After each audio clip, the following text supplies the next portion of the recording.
Vril Energy is a mystical cosmic force believed to grant superhuman abilities and power advanced technology. This idea originated from the 1871 novel The Coming Race by Edward Bulwer Lytton, allegedly a member of the Hermetic Order of the Golden Dawn, which described a subterranean race called the Vril. These beings wielded a psychic force, Vril, that allowed telepathy, telekinesis, and control over life and death. The novel suggested that the Vril, once surface dwellers, evolved into a superior society through Vril's discovery after retreating underground due to a natural disaster. Some occultists interpreted the book as disguised truth, believing Vril to be a real universal life force. By the early 20th century, during a search in occultism and mysticism, Vril became a popular concept in German esoteric circles. Rumors suggest that a secretive Vril society formed, possibly linked to the inner circle of the Thule Society, an occultist group that influenced Nazi ideology. Figures like Maria Orsic, who apparently founded the Vril Society, were said to claim contact with Aryan aliens through Vril Energy. Post-World War II theories allege that Nazi occultists, including Heinrich Himmler and his Ahnenerbe research division, pursued it to develop superhuman powers, advanced technology, or even Vril-powered flying saucers. However, no concrete evidence connects the German National Socialists to Vril energy concepts.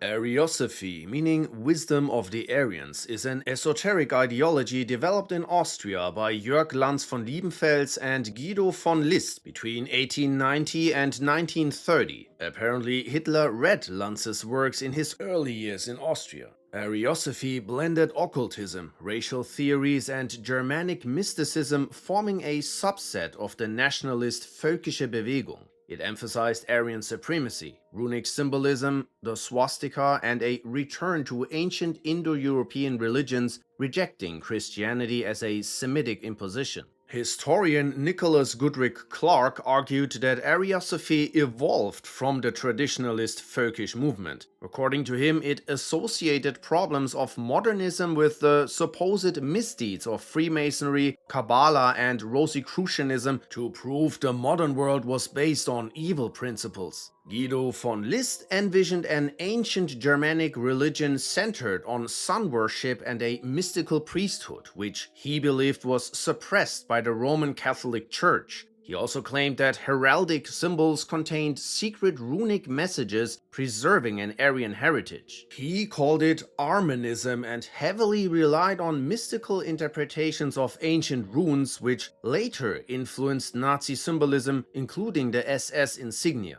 While List's Aryanism declined under Nazi rule, as esotericism was suppressed, his ideas and symbols, including those of the Ariosophist movement, indirectly influenced early Nazi ideology. While connections to figures like Heinrich Himmler or Karl Wiligut exist, the broader Ariosophist influence on Nazi ideology remains speculative. Aryanism is the ideology that claims the Proto-Indo-European Aryan race is distinct, superior, and destined to dominate humanity. Rooted in the racial theories of Arthur de Gobineau and Houston Stewart Chamberlain, it gained peak influence during Nazi Germany. By the late 19th century, writers like Vacher de la Pouche used traits like the head shape to argue that long-headed blonde Nordics were natural leaders destined to rule over short-headed peoples. The German occultist Thule Society, founded in 1917, significantly influenced Nazi ideology, particularly regarding the origins of the Aryan race. They believed in Ultima Thule, a mythical landmass in the far north, possibly near Greenland or Iceland, which they claimed was the capital of the ancient land Hyperborea. Thule Society member Karl Harrer was also a founding member of the National Socialist German Workers' Party, which would later become Hitler's party. Nazi theorist Hans F.K.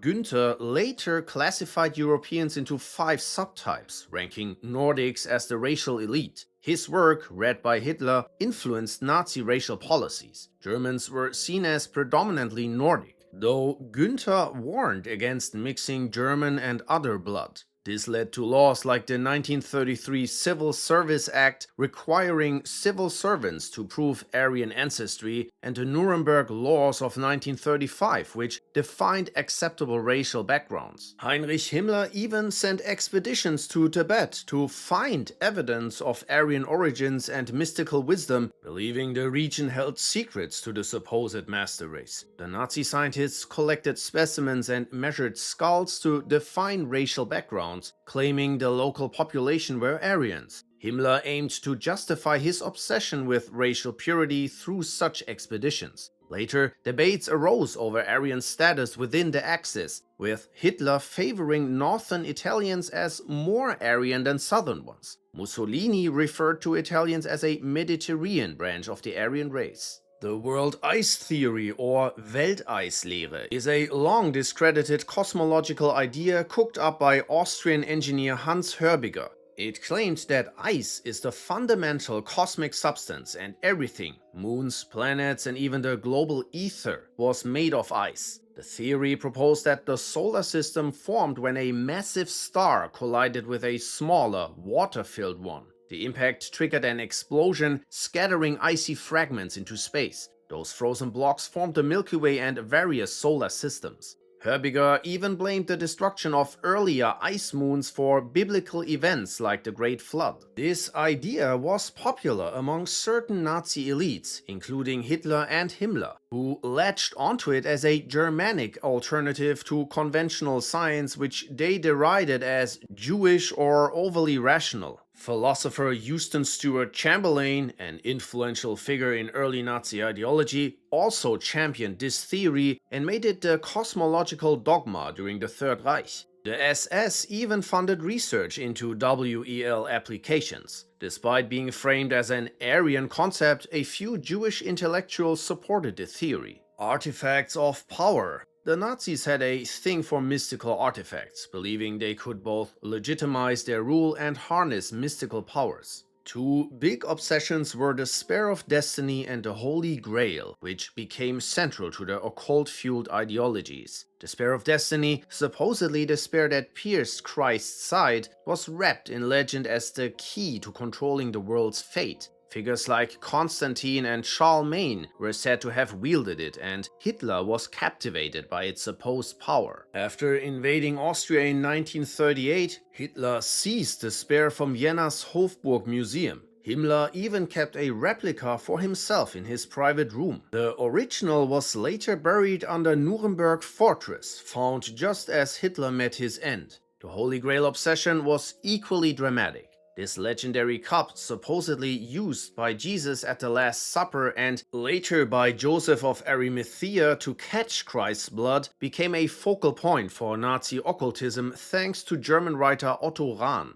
Rahn's books linked the Grail to Germanic paganism, the Templars and the Cathars, framing it as a lost Aryan treasure suppressed by Christianity. Himmler, inspired by this vision, saw himself as a modern-day knight and funded Rahn's fruitless Grail searches. While no magical cup was ever found, the quest solidified the Grail's place in Nazi mysticism. Ley lines and sacred geography. The Nazis were obsessed with ley lines, imaginary power lines that supposedly connected ancient monuments like Stonehenge or the pyramids of Giza, like a mystical version of the Earth's grid, believed to carry some kind of energy that ancient civilizations knew about. German archaeologist Wilhelm Teut popularized the idea in Germany, calling them holy lines, and argued they had religious and astronomical importance. Himmler and the German research division Ahnenerbe took this to the next level, mapping out these so-called energy highways for Europe and linking them to Germanic sacred sites like the Externsteine, Wewelsburg Castle, and even the Kyffhäuser monument, which tied into Aryan and Teutonic legends. Himmler was convinced these locations held ancient Aryan spiritual power and could be harnessed to strengthen the SS and the Nazi regime.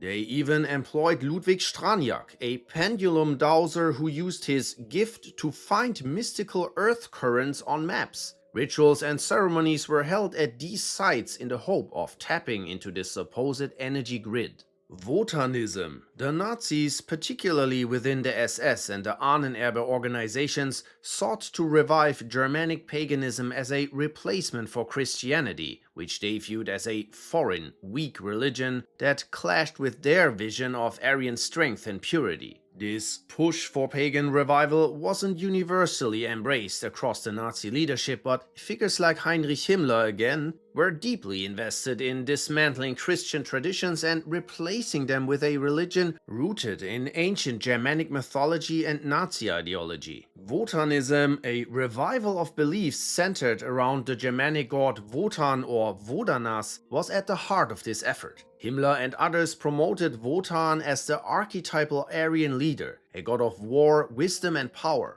The Nazis sought to tie the German people to a mystic past of warrior tribes by incorporating pagan rituals into their ideology. Christian holidays were rebranded, with winter solstice replacing Christmas and Germanic naming ceremonies replacing baptisms. The SS even integrated runic symbols and Norse mythology into their rituals, from their uniforms to their ceremonies. Atheists weren't even allowed in the SS. While Hitler himself was more pragmatic and hesitant about outright religious conflict, key figures like Himmler, Alfred Rosenberg and Martin Bormann were openly hostile to Christianity. Their long-term goal was to erase it entirely and replace it with a blend of Germanic paganism and mythology. The hollow Earth theory suggests that Earth is either entirely hollow or contains a large interior space. First proposed by Edmund Halley in the late 17th century, the concept gained more traction in 1818 when John Simms Jr. proposed that Earth had a hollow shell about 1,300 kilometers thick with large polar openings and multiple inner shells. Simms even advocated for an expedition to the North Pole to explore these openings. William Fairfield Warren later tied this theory to human origins, claiming that humanity originated from a lost Arctic continent called Hyperborea, influencing some early Hollow Earth supporters. The theory also connects with the Vril Energy idea we already discussed and the myth of Agartha, a legendary underground kingdom.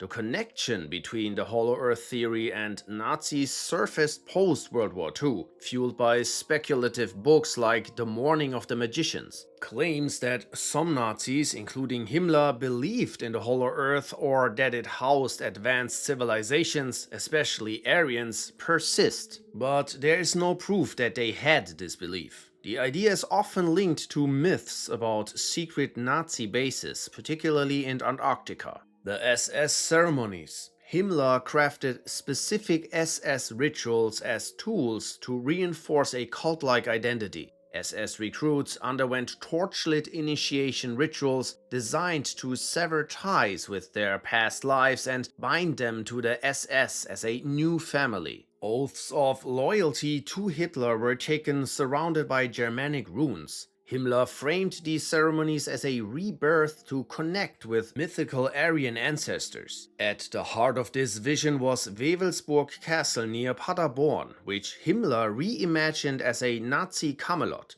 with its crypt-like Hall of the Dead at the center. This ceremonial room housed 12 plinths for urns of Himmler's inner circle, symbolizing a twisted Aryan Valhalla. The SS hierarchy used the space for round-table discussions inspired by Arthurian legends. Himmler's obsession with reviving authentic Germanic spirituality, how he called it, extended to solstice festivals, where SS officers and their families lit bonfires to honor the sun's energy and Aryan fertility. These events included chants, hymns, and pagan rituals designed to replace Christian holidays with what Himmler considered a purer Aryan tradition. SS marriage and birth ceremonies abandoned Christian traditions, replacing them with pagan symbols and Aryan blessings. Weddings featured runes, the Black Sun or SS flags, while births were marked with rituals involving SS daggers as symbols of Aryan lineage. Moreover, in seance-like ancestor communion rituals, Himmler and others meditated in rune-filled candlelit rooms, claiming to draw strength and guidance from mythical Germanic warriors.